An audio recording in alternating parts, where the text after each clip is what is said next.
بسم اللہ الرحمن الرحیم والصلاة والسلام علی سید الانبیاء والمرسلین۔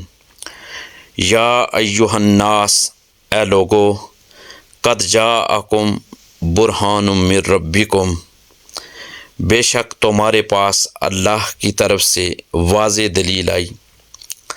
وَأَنزَلْنَا إِلَيْكُمْ نُورًا مُبِينًا، اور ہم نے تمہاری طرف روشن نور اتارا۔ اس آیہ کریمہ میں دلیل سے مراد معجزہ ہے، یعنی تمام انبیاء کرام علیہم السلام معجزے لے کر آئے۔ حضرت آدم علیہ السلام معجزے لے کر آئے، حضرت ابراہیم علیہ السلام معجزے لے کر آئے، حضرت اسماعیل علیہ السلام معجزے لے کر آئے، حضرت یوسف علیہ السلام معجزے لے کر آئے، حضرت موسیٰ علیہ السلام معجزے لے کر آئے، حضرت عیسیٰ علیہ السلام معجزے لے کر آئے۔ الغرض حضرت آدم علیہ السلام سے لے کر حضرت عیسیٰ علیہ السلام تک 1,24,000 انبیاء و رسل علیہم السلام معجزے لے کر آئے، مگر ہمارے نبی معجزہ بن کر آئے۔ دیے معجزے انبیاء کو خدا نے، ہمارا نبی معجزہ بن کے آیا۔ حضور تاجدار کائنات صلی اللہ علیہ وآلہ وسلم کا پیدا ہونا معجزہ، آپ کا بچپن معجزہ، آپ کی جوانی معجزہ، آپ کا عرش پہ جانا معجزہ، آپ کا فرش پہ آنا معجزہ، آپ کا مکے میں رہنا معجزہ، آپ کا مدینے میں تشریف لانا معجزہ، آپ کے بال شریف معجزہ، آپ کا پسینہ مبارک معجزہ، آپ کی زبان مبارک معجزہ، آپ کے کان مبارک معجزہ، آپ کے ہاتھ مبارک معجزہ، آپ کی آنکھیں معجزہ، آپ کی پنڈلیاں اور پاؤں مبارک معجزہ، آپ سر تا قدم معجزہ، آپ کا چاند کو قدموں میں لانا معجزہ، سورج کو واپس پھیرنا معجزہ، آپ کا لعاب دہن معجزہ، آپ کی آواز شریف معجزہ، آپ کو پتھروں کا سلام کرنا معجزہ، درختوں کا آپ کے قدموں میں آنا معجزہ، آپ کا جانوروں سے کلام کرنا معجزہ، چرند و پرند کی فریادیں سننا معجزہ، آپ کا سڑیاں کھجوروں کو ہرا کرنا معجزہ، کھارے کنووں کو میٹھا کرنا معجزہ، آپ کا اٹھنا معجزہ، آپ کا بیٹھنا معجزہ، آپ کا چلنا معجزہ، آپ کا بیدار رہنا معجزہ، آپ کا سونا معجزہ، بلکہ آپ کی زندگی مبارک معجزہ۔ یا ایہا الناس، اے لوگو، قد جاءکم برہان من ربکم، بے شک تمہارے پاس اللہ کی طرف سے واضح دلیل آئی۔ حضور تاجدار کائنات صلی اللہ علیہ وآلہ وسلم پر معجزات کی کثرت ہو گئی۔ حضرت اسماء بنت عمیس رضی اللہ تعالی عنہما سے روایت ہے کہ غزوہ خیبر سے واپسی پر صحابہ کے مقام پر نبی کریم صلی اللہ علیہ وآلہ وسلم شیر خدا حضرت علی رضی اللہ تعالی عنہ کی گود میں سر انور رکھ کر سو گئے۔ حضور صلی اللہ علیہ وآلہ وسلم عصر کی نماز پڑھ چکے تھے اور حضرت علی رضی اللہ تعالی عنہ نے ابھی نماز عصر ادا کرنا تھی، چنانچہ حضرت علی رضی اللہ تعالی عنہ کبھی سورج کی طرف دیکھتے جو غروب ہوتا جا رہا تھا، اور کبھی چہرہ رسول صلی اللہ علیہ وآلہ وسلم کی طرف سوچتے ہیں کہ اگر حضور صلی اللہ علیہ وآلہ وسلم کو نہیں جگاتا تو عبادت خدا جاتی ہے، اگر جگاتا ہوں تو اطاعت مصطفیٰ صلی اللہ علیہ وآلہ وسلم جاتی ہے۔ آخر یہ سوچ کر کہ وَمَن يُطِعِ الرَّسُولَ فَقَدْ أَطَاعَ اللَّهَ، کہ رسول کی اطاعت اللہ کی اطاعت ہے، حضور تاجدار کائنات صلی اللہ علیہ وآلہ وسلم کو نہ جگایا، جب نبی کریم صلی اللہ علیہ وآلہ وسلم بیدار ہوئے تو فقال رسول اللہ صلی اللہ علیہ وآلہ وسلم اصلیت یا علی، رسول صلی اللہ علیہ وآلہ وسلم نے فرمایا اے علی کیا تو نے نماز پڑھ لی ہے؟ قال لا، حضرت علی رضی اللہ تعالی عنہ نے عرض کیا یا رسول اللہ صلی اللہ علیہ وآلہ وسلم نہیں۔ اس کے بعد حضور سید دو عالم صلی اللہ علیہ وآلہ وسلم نے حضرت علی کے لیے ہاتھ اٹھا کر دعا مانگی، اللہم انہو کان فی طاعتک و طاعت رسولک فردد علیہ الشمس، اے اللہ بے شک علی تیری اور تیرے رسول کی اطاعت میں تھا، پس سورج کو واپس لوٹا دے۔ حضرت اسما رضی اللہ تعالی عنہما فرماتی ہیں میں نے اپنی آنکھوں سے دیکھا کہ ڈوبا ہوا سورج واپس آ گیا، اور حضرت علی رضی اللہ تعالی عنہ نے عصر کی نماز اپنے وقت پر ادا کی۔ اعلیٰ حضرت فرماتے ہیں اس موقع پر اشارے سے چاند چیر دیا، چھپے ہوئے خورشید کو پھیر دیا، گئے ہوئے دن کو عصر کیا، یہ تاب و تباں تمہارے لیے۔ اعلیٰ حضرت رحمۃ اللہ علیہ فرماتے ہیں ایک دوسرے مقام پر فرمایا تیری مرضی پا گیا سورج پھرا الٹے قدم، کیا خوب فرمایا، تیری مرضی پا گیا سورج پھرا الٹے قدم، اور تیری انگلی اٹھ گئی ماں کا کلیجہ چر گیا۔ حضور تاجدار کائنات صلی اللہ علیہ وآلہ وسلم کے لیے شجر و حجر بھی جھک جاتے تھے۔ ایک دفعہ حضور سرور کائنات صلی اللہ علیہ وآلہ وسلم اپنے چچا ابو طالب اور قریش کے چند آدمیوں کے ساتھ ملک شام کی طرف روانہ ہوئے۔ راستے میں ایک مقام پر ٹھہرے، وہاں ایک راہب رہتا تھا جو بحیرہ راہب کے نام سے مشہور تھا۔ جب اس نے حضور صلی اللہ علیہ وآلہ وسلم کو قافلے کے ساتھ آتے ہوئے دیکھا تو قریب آیا اور فَأَخَذَ بِيَدِ رسول اللہ صلی اللہ علیہ وسلم، اس نے رسول اللہ صلی اللہ علیہ وآلہ وسلم کا دست مبارک اپنے ہاتھ میں لیا، وقال اور کہا ھذا سید العالمین، ھذا رسول رب العالمین، ھذا یبعثہ،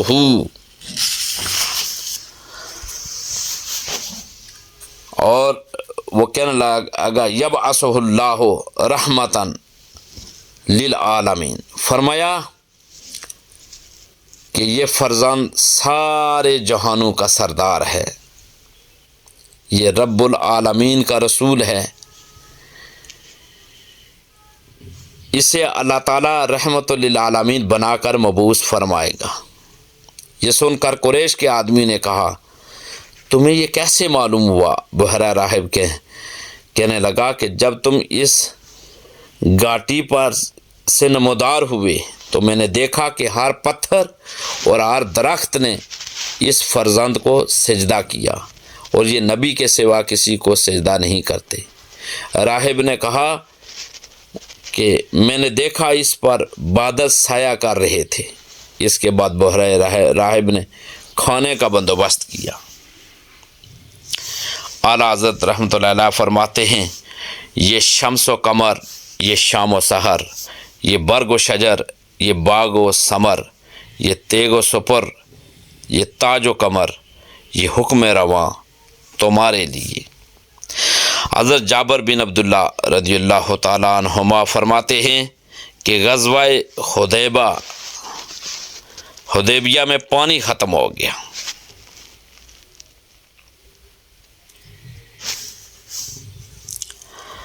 حضرت جابر بن عبداللہ رضی اللہ تعالیٰ عنہ فرماتے ہیں کہ غزوہ حدیبیہ میں پانی ختم ہو گیا اور یہ لشکر اسلام پر پیاس کا غلبہ ہوا۔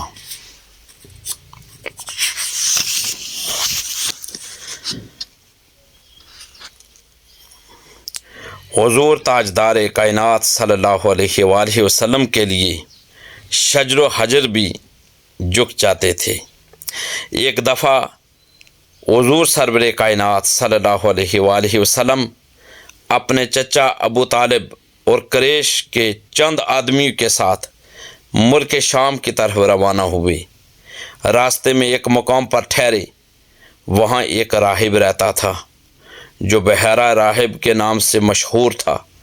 جب اس نے حضور صلی اللہ علیہ وآلہ وسلم کو قافلے کے ساتھ آتے ہوئے دیکھا تو قریب آیا اور فَأَخَذَ بِيَدِ رسول اللہ صلی اللہ علیہ وآلہ وسلم، اس نے رسول اللہ صلی اللہ علیہ وآلہ وسلم کا دست مبارک اپنے ہاتھ میں لیا اور کہنے لگا، یہ فرزند سارے جہانوں کا سردار ہے، یہ رب العالمین کا رسول ہے، اسے اللہ تعالیٰ رحمت للعالمین بنا کر مبعوث فرمائے گا۔ یہ سن کر قریش کے آدمیوں نے کہا، تمہیں کیسے یہ معلوم ہوا؟ بحیرہ راہب کہنے لگا، جب تم اس گھاٹی پر سے نمودار ہوئے تو میں نے دیکھا کہ ہر پتھر اور ہر درخت نے اس فرزند کو سجدہ کیا، اور یہ نبی کے سوا کسی کو سجدہ نہیں کرتے۔ راہب نے کہا، میں نے دیکھا اس پر بادل سایہ کر رہے تھے۔ اس کے بعد بحیرہ راہب نے کھانے کا بندوبست کیا۔ اعلیٰ حضرت اس مقام پر ارشاد فرماتے ہیں، یہ شمس و قمر، یہ شام و سحر، یہ برگ و شجر، یہ باغ و ثمر، یہ تیگ و سپر، یہ تاج و قمر، یہ حکم رواں تمہارے لیے۔ حضرت جابر بن عبداللہ رضی اللہ تعالیٰ عنہما فرماتے ہیں، غزوہ حدیبیہ میں پانی ختم ہو گیا اور لشکر اسلام پر پیاس کا غلبہ ہوا، اور سرکار مدینہ صلی اللہ علیہ وآلہ وسلم کے پاس صرف ایک پیالہ میں پانی تھا۔ صحابہ کرام رضوان اللہ علیہم اجمعین جلدی سے حضور صلی اللہ علیہ وآلہ وسلم کی خدمت اقدس میں حاضر ہو گئے۔ آپ نے پوچھا، کیا بات ہے؟ عرض کیا، آقا، جو آپ کے پاس پانی ہے اس کے سوا ہمارے پاس پینے کے لیے بھی پانی نہیں ہے۔ پس حضور تاجدار کائنات صلی اللہ علیہ وآلہ وسلم نے یہ بات سنی تو آپ نے پیالہ میں ہاتھ مبارک رکھا، فَوَضَعَ يَدَهُ، اور آپ نے مبارک انگلیوں سے چشموں کی طرح پانی جوش مارنے لگا۔ جب آپ نے اپنے ہاتھ کی انگلیاں اس چشمے میں رکھیں تو ان ہاتھ کی انگلیوں سے چشموں کی طرح پانی جوش مارنے لگا۔ جابر بن عبداللہ رضی اللہ تعالیٰ عنہ فرماتے ہیں، ہم نے وہ پانی پیا بھی اور وضو بھی کیا۔ راوی کہتے ہیں کہ میں نے حضرت جابر رضی اللہ تعالیٰ عنہ سے پوچھا، تم کتنے تھے؟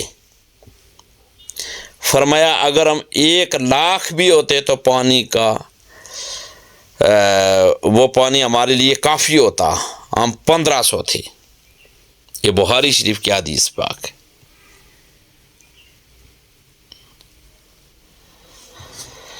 حضور تاجدار کائنات صلی اللہ علیہ وآلہ وسلم کی وجہ سے چاند 2 ٹکڑے ہو گئے، یہ بھی ایک معجزہ ہے۔ ایک دفعہ کفار مکہ حضور سرور کائنات صلی اللہ علیہ وآلہ وسلم کی خدمت میں حاضر ہوئے اور کہنے لگے کہ اگر آپ اللہ کے نبی ہیں تو کوئی معجزہ دکھاؤ۔ آپ نے فرمایا، کون سا معجزہ دیکھنا چاہتے ہو؟ کہنے لگے، آپ کے حکم سے چاند 2 ٹکڑے ہو جائے۔ حضرت ابن مسعود رضی اللہ تعالیٰ عنہ سے روایت ہے کہ رسول اللہ صلی اللہ علیہ وآلہ وسلم کے زمانہ میں چاند 2 ٹکڑے ہوا، ایک ٹکڑا پہاڑ کے اوپر اور دوسرا پہاڑ کی دوسری جانب تھا۔ حضور تاجدار کائنات صلی اللہ علیہ وآلہ وسلم پر معجزات کی ایک کثیر تعداد ہے۔ آقا علیہ الصلوۃ والسلام پر قرآن کا اترنا بھی معجزہ ہے۔ قرآن کی تلاوت اور آیات مقدسہ اور مختلف وظائف، یہ سب اس سے ہم مستفید ہو سکتے ہیں۔ یاد رکھیں، اگر آپ کسی بھی مشکل کے اندر ہیں، تنگی کے اندر ہیں، اپنی زندگی کو بدلنا چاہتے ہیں، تو پھر آپ یہ آیہ مقدسہ یہ اپنی زندگی کا حصہ بنائیں اور اس کا ضرور ورد کریں۔ لا الہ الا انت سبحانک انی کنت من الظالمین، لا الہ الا انت سبحانک انی کنت من الظالمین۔ اور کوشش کریں کہ یہ جو ماہ گزر رہا ہے، اس میں آپ پوری کوشش کریں کہ آپ کلمہ استغفار پڑھیں۔ اس سے اللہ تبارک و تعالیٰ جہاں گناہوں کو بخشتا ہے، اللہ تبارک و تعالیٰ بے شمار مشکلات کو بھی دور فرماتا ہے، اور یہ بالکل آسان ہے۔ استغفر اللہ، استغفر اللہ، استغفر اللہ۔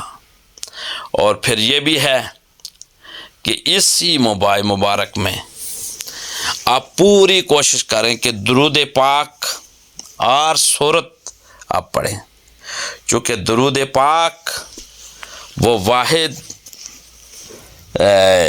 ایک ایسی عظیم چیز ہے کہ جو اللہ تبارک و تعالیٰ خود بھی اپنے پیارے آقا، اپنے پیارے محبوب پر درود و سلام بھیجتا ہے، اس کے فرشتے بھی بھیجتے ہیں، اور ہمیں بھی حکم ہے اگر کوئی خوش بخت درود پاک پیارے آقا صلی اللہ علیہ وآلہ وسلم پر بھیجتا ہے اور پڑھتا ہے، تو یقیناً یہ اللہ تبارک و تعالیٰ کو بہت عزیز ہے اور محبت والا ہے۔